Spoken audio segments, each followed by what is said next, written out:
Bonjour les amis, là je suis sur une 307 que je viens d'acquérir. C'est une 307 2006, 1,6 litre HDI 110. Donc là cette voiture elle a été signalée avec un turbo à prévoir. Donc je suis en train de voir est-ce que réellement c'est le turbo. Bon, j'ai fait un tour de voiture, donc il n'a pas l'air... il n'a pas l'air de s'offrir le turbo. Donc je fais cette vidéo pour vous montrer comment réellement le tester, le voir physiquement. Est-ce que le turbo il a un problème ou non. Donc on va aller voir sur le capot et je vais vous montrer comment on teste un turbo, comment on sait qu'il est fatigué ou qu'il est à changer. Allez, à de suite. Nous voilà ici là. Donc en fait, vous voyez ce qui est noir ici là. Donc ça en fait c'est pas grave. À mon avis sur le diagnostic ils se sont courus ici là. Donc ça c'est sec et ça vient de l'échappement. Donc il y a un collier ici entre le catalyseur qu'on voit ici et le turbo. Il y a un collier qui fait pas jointure, donc il n'est pas étanche. Donc c'est pour ça qu'il y a du noir. Alors ce qu'il faut faire pour voir si le turbo, déjà il faut contrôler régulièrement l'huile. Donc si la voiture ne consomme pas d'huile. Donc s'il consomme de l'huile, ça peut être deux possibilités. Donc soit c'est le turbo, soit c'est la segmentation. Donc si vous avez une fuite, une consommation d'huile, ça peut venir du turbo ou de la segmentation. Bon, en l'occurrence sur celui-là, donc j'ai contrôlé l'huile pendant 2 jours. Non, il n'y a pas de, elle n'a pas l'air de diminuer.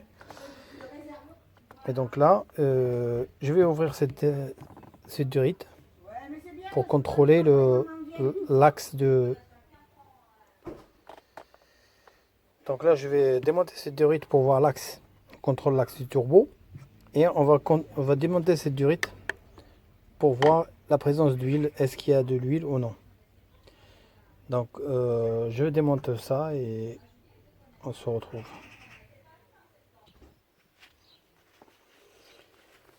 Donc là on a démonté. Donc là on a démonté l'admission, le turbo. Donc on va venir ici. Je vais mettre quand même devant pour voir. Je vois pas bien là.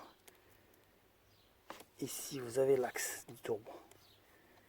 Donc déjà à l'intérieur du turbo ici là. 2 secondes.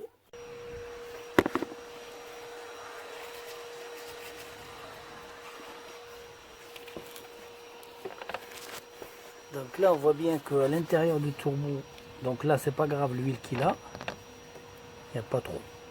Donc ici, à l'intérieur ici, on voit qu'il n'y a pas d'huile. Donc on vient faire bouger l'axe du turbo, on voit qu'il n'y a pas de jeu.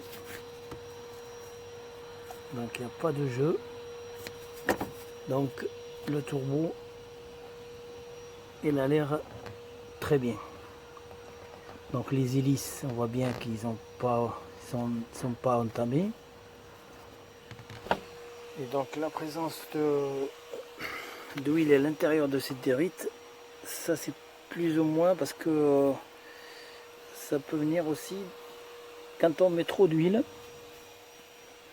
Donc ça s'appelle un décanteur d'huile qui part dans l'admission. C'est-à-dire que on va aspirer la vapeur d'huile et pour l'injecter à l'admission, pour éliminer le surplus d'huile.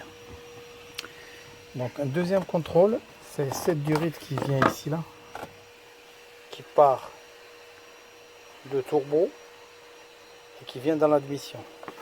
Donc on voit bien qu'il est propre. Voilà, donc on sait bien que notre turbo il est fonctionnel, il n'y a pas de souci dessus. Donc j'espère que cette vidéo sera utile pour contrôler vos turbos avant de changer, parce que ça arrive qu'on a des manques de puissance et qu'on vous diagnostique un turbo et alors que c'est pas le turbo. Donc avant de changer un turbo, vaut mieux le contrôler physiquement et ne pas se contenter de diagnostic de mécano, parce que des fois on se trompe dans le diagnostic et on vous fait changer une pièce alors qu'il faut pas la changer. Merci, à bientôt.